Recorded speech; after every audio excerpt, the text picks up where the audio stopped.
All right, who's ready to go find this spy? Right behind you.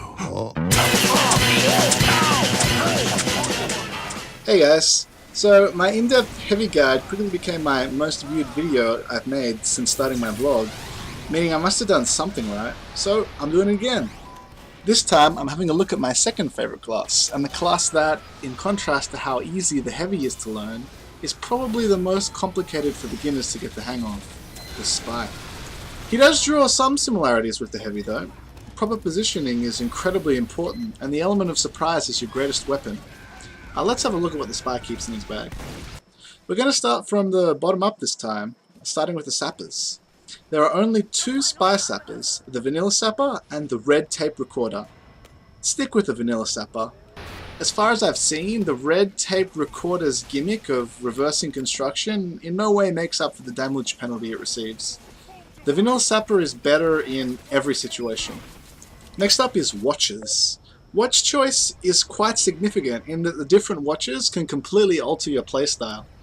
This guide is built mostly around the Dead Ringer, which even after its numerous nerfs, is still the most versatile watch out there. It lets you feign death and become invulnerable for a short time, with only downside of not being able to cloak at will and making a louder noise when decloaking, both of which are fairly easily countered. This watch allows you to safely fall behind enemy lines, quickly retreat, and fool your enemies into thinking you're dead. After all, simply evading your foes by hiding and cloaking means you still remain a threat, but if you provide them with a realistic death, you can drop off their radar. The cloak and dagger has its uses if you're a much more patient man than I am. I feel it's better than the vanilla watch in that you can remain cloaked indefinitely and don't feel tied to seeking out ammo pickups. So let's talk knives. While technically equipped as your secondary, they are pretty much your primary weapon. You can't go wrong with the vanilla knife. It's remained pretty much unchanged all the way back from the original Team Fortress, and most of the unlocks that have come along since pale in comparison. It gets the job done, and it's what I recommend for about 90% of spies. Looking at the other knives, I honestly can't see a use for the Big Earner and the Conniver's Kunai. They both have some interesting effects, but the downside is just way too drastic to recommend them over the vanilla knife. There is one knife I can recommend the use of outside the vanilla knife, and that is the Spicicle. It functions pretty much exactly the same as the normal knife, but has silent kills that don't show up on the enemy's kill feed, and gives you 2 seconds of fire invulnerability if you're set on fire. The downside, of course, being that if you're attacked by a pyro, it melts, and it takes a full 10 seconds to regenerate. Using this knife with the Dead Ringer is a tad overkill, as getting hit by a pyro will pop both your Dead Ringer and your knife. I suggest using it in conjunction with the Cloak and Dagger. If there is one mistake I see novice spies make time and time again, it's foregoing the use of their revolver. Your revolver is actually quite powerful. It can drop the lighter classes in 3 hits, and can make you a threat even if your cover has been blown. I recommend the vanilla revolver because it has no drawbacks and will perform the best in most situations. The Enforcer used to trump the revolver before its nerf, but these days I see it as pretty much a straight downgrade to the revolver. The Ambassador can be better than the vanilla revolver if you are very confident in your aim, but if you can't consistently get that opening headshot, it's not worth it. I can see value in the Latrangia. When your cover is blown and your Dead Ringer is on cooldown, you can use it to quickly fill up your cloak so that you can escape. So there's our loadout settled. Use the Dead Ringer with the vanilla knife and either the vanilla revolver or Latrangia, or use the Cloak and Dagger with the Spicicle and vanilla revolver. Let's see what you should know about the spy's tactics. Our first lesson begins before you even leave spawn. What class should I disguise as? Of all the classes, I feel that the Spy, Sniper, and Scout are the best disguise choices. Of the 3, I feel that Spy is the most potent. He doesn't arouse as much suspicion by performing strange actions, such as running the wrong way, or not firing on the enemy. Snipers are another good choice because they spend most of their time at the back of the team. They're also less spatially aware of enemies in close proximity, so they're less likely to spot you. The Scout seems like a bad disguise choice, but it's actually one of the best. While people are quick to point out that you can't double jump and you run slower, players tend to not notice these things because the Scout, unlike the Sniper, is constantly mobile. He's like a buzzing fly in teammates' peripheral vision. A couple of quick tips to do with disguises. If you kill someone, change your disguise. If someone spots you, change your disguise. If someone pops your dead ringer, change your disguise. Always change your disguise after something happens. While I did detail the most 3 believable disguises, don't be afraid to use your own judgment on the other disguises if the situation calls for it. If you know that for sure that the enemy team doesn't have any members of a certain class, don't disguise as that class. Lastly, changing disguises gives off an identifiable puff of smoke, so try and remain hidden while disguising. Okay, with that out of the way, we can get down to some actual point and shoot and point and stab tactics. First and foremost, the spy is an assassin. That means he specializes in taking out priority targets. Unfortunately, priority targets are usually the most difficult to kill. Let's have a look.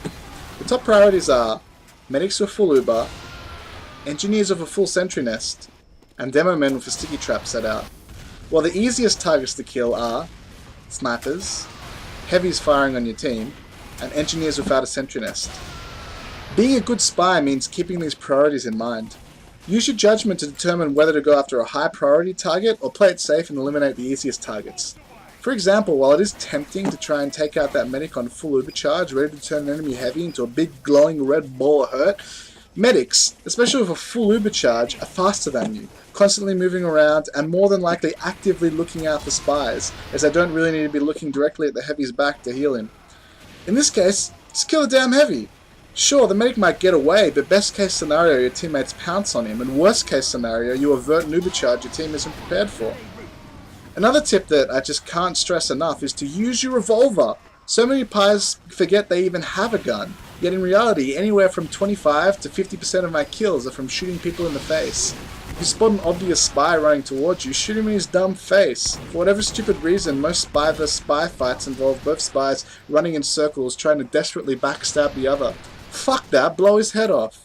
While the general rule of thumb is to not mess with pyros and scouts because they are faster than you and quite good at killing you, feel free to take pot shots at them when you see them retreating with low health, or if they are distracted with other targets. Taking out an enemy pyro makes taking out the rest of their team so much easier. When your cover is blown and they're chasing you out of your base, try to backpedal and fire shots. If your dead ringer is fully charged, looking like you tried to put up a fight before using it makes your death a lot more believable than a spy that just dies instantly. Just like in my heavy guide, to master the spy, you really need to know the ambush points of every map. Think about how you would run through a map as any other class, what areas you're likely to skim over. Once you've gotten yourself into an ambush spot, have patience. Players spawn in waves, so it's safe to assume that they travel in those waves most of the time. Don't stab the first person to walk by, give it a few seconds to make sure it doesn't have any teammates following him or notice you slithering out from your hidey hole. Now that you're running with the team is the time to strike. Remember your priority and easy target lists, choose your target, kill him, and most of the time retreat. Don't get greedy. Sometimes you can grab 2 or 3 kills in quick succession, such as when players were occupied with a payload cart, but most of the time it's much safer to get the 1 kill and then get out, activate your dead ringer and hightail it to the closest ammo pack to recharge it.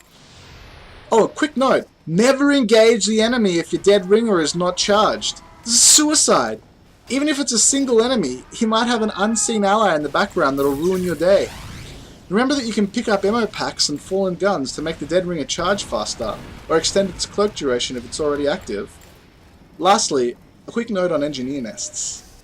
If the engineer is nearby but not actively whacking on his gun and there are no other enemies around, sap the gun and kill the engineer when he comes to repair it.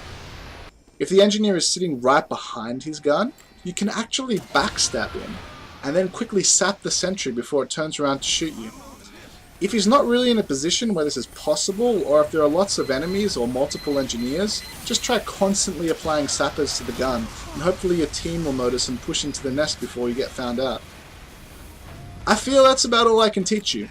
Let's recap. Number 1, use a believable disguise. Spy, sniper or scout.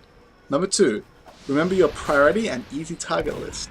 Number 3, use your revolver. A lot.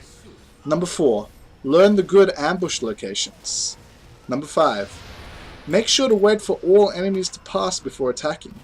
And number 6, never engage the enemy if your dead ringer is not charged. Thanks for watching, guys. Be sure to subscribe to my YouTube channel and check out my Twitter and blog for more content like this. There are links in the description. I update my blog every Wednesday and plan on making guides for all 9 TF2 classes. Also, I've got a special reward for you guys today. To celebrate my spy guide, I'm giving away one of the most iconic spy hats to one lucky viewer, the Fancy Fedora. Check the description for details on how to enter.